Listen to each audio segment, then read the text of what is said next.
Hi everyone! For today's video, isa-share ko itong nasaksihan ko kung paano ang paggawa o proseso ng kakanin dito sa Sinait, Ilocos Sur. So ito yung tinatawag nating rice bamboo o sa kilalang tawag nila dito sa Ilocos ang tinubong. Napansin ko nga itong si tatay na abala sa pagbalat ng kawayan na ito. Yun pala ay naghahanda para sa gagawin nilang tinubong. Ganito pala katrabaho kung paano gawin ang tinubong magmula sa kawayan hanggang sa pagluto. Pagkatapos nga balatan itong mga kawayan, ito na nakahanda na. At nagsimula na nga paghalu-haluin ang mga sangkap katulad ng rice flour, buko, nyog, at marami pang iba katulad ng cheese, gatas or condensed at butter. So yan, pinagsama-sama na lahat ng mga sangkap. At pagkatapos ay magsasalin na kami mamaya sa kawayan. Pagkaluhaluin lang ang lahat ng mga sangkap at maya magsasalin na po tayo. Ayan nga po, tinry ko pong magsalin. It was a great experience talaga. Ang paglalagay dito sa kawayan ay hindi dapat puno. Dapat kalahati lang kasi pag niluto siya, aalsa siya. So, dapat half lang. At syempre, hindi tayo magpapahuli.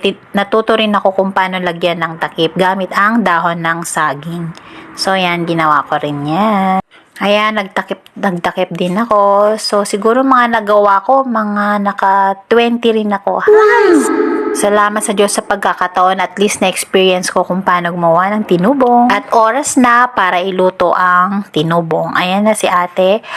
Hanggang mamayang hapon yan, nagluluto pa. Hanggang sa pagluto ay babantayan mo kasi pag umalsa yan, tatanggalin mo yung balat, aalsa, ibabalik mo na naman.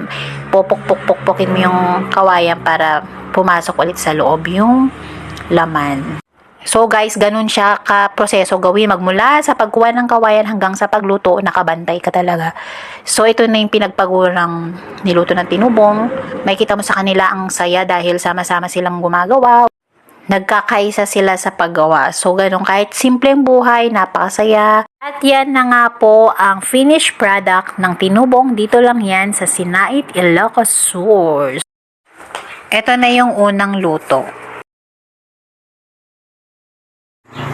Dapat bago kainin, palamigin muna ng konti para hindi masyadong madikit sa kawayan. So, ganun pala yung pagkain nun. Pero kung gusto mo lang kainin, why not? Halina't magkape. Thank you for watching!